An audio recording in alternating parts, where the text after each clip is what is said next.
Hey guys, welcome back. Another video on the Project 2-Door 4 here.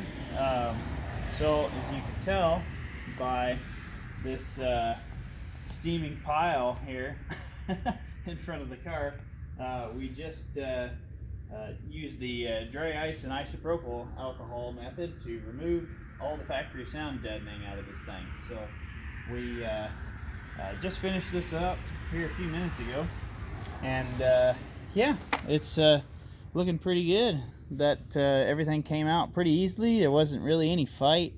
It's the first time I've actually ever done sound deadening removal, and yeah, it really wasn't that hard. I was expecting more of a fight, but we did find some things that are going to need fixed. So you can see here we've got some rust holes, and that'll have to be cleaned up and patched, and couple there, and then there's a couple here on the passenger side as well. But I kind of expected this. I knew that the sound deadener was kind of bubbled underneath the floor, and you know, these Midwest cars are all kind of crusty, so we'll end up probably patching that, and after that we should be good to put the Dynamat down. So that was the main reason for doing all this.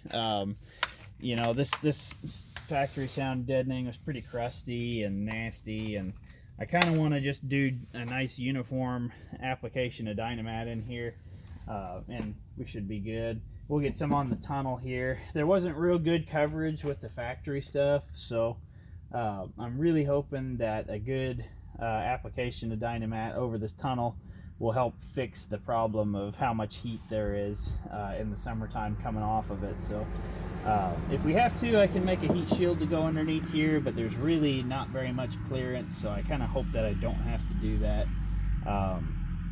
But yeah, we'll make it work. So but yeah, hopefully the Dynamat will take care of most of, if not the entire problem, and yeah, we'll go from there.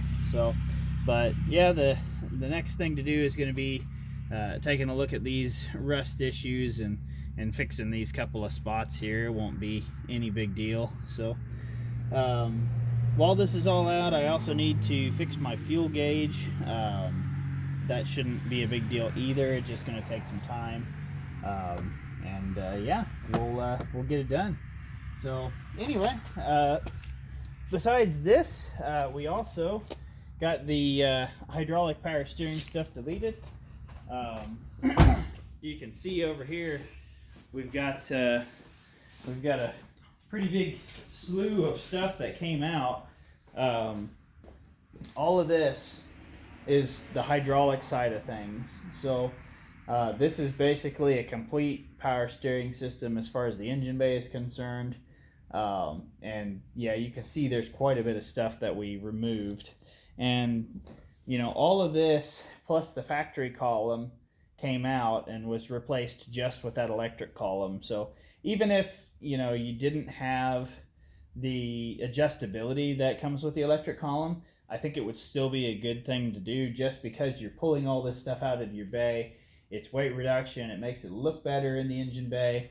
And for me, most importantly, this is stuff that's not going to be in the way anymore when I'm trying to work on it.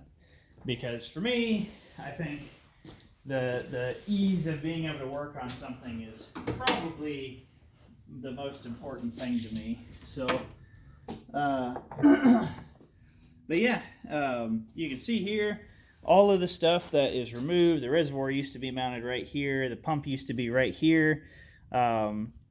Instead of having this big pump hanging out here in space, we now just have this idler pulley down here, and this is a GM LS V8 idler pulley. And basically this power steering pump bracket has two through bolts that are here, and then there's a lower down one, and you pull the short bolt out, you use a longer bolt with a spacer behind this pulley, and yeah, that's all you really have to do. You have to get a custom length belt, which I can't remember off the top of my head which belt this is, but it doesn't super matter because it's not going to be the same belt that other people run, just because I've got an intake manifold spacer. But you can see just how much this really cleans the bay up, and I'm really happy with how it's turned out. So yeah, really cleaned the car up. I ended up this AC hose used to be mounted up here. Now it's mounted lower down, which means you can see the cams behind the cover easier. It shows. It's just, there's really no downside to this mod. Like it's all net benefits. So I'm pretty excited about that. All that's left to do is I'm waiting on the fittings to show up so that I can loop the steering rack.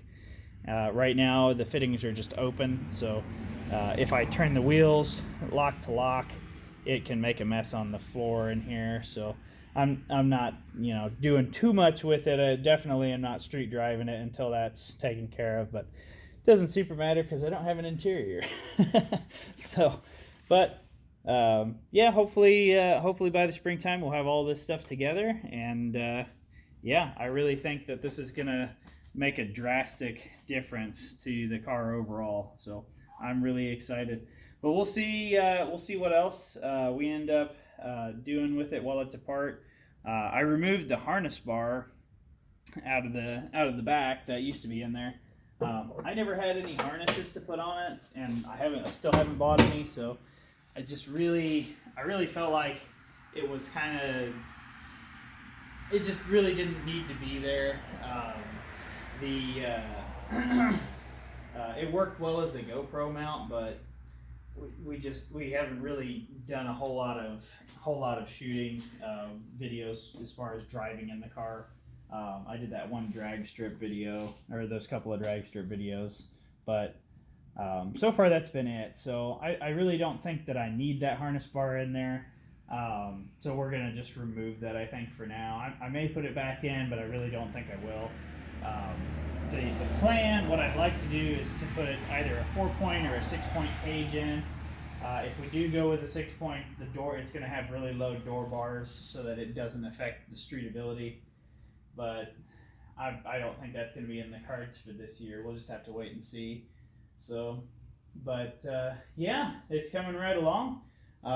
Pretty excited about getting the sound deadening out and getting the mechanical side of the electric power steering stuff taken care of, and yeah, it's coming right along. So anyway, I think that's all I've got for you guys right now, but we'll keep working on it and hopefully keep shooting some videos. So we'll see you guys in the next one.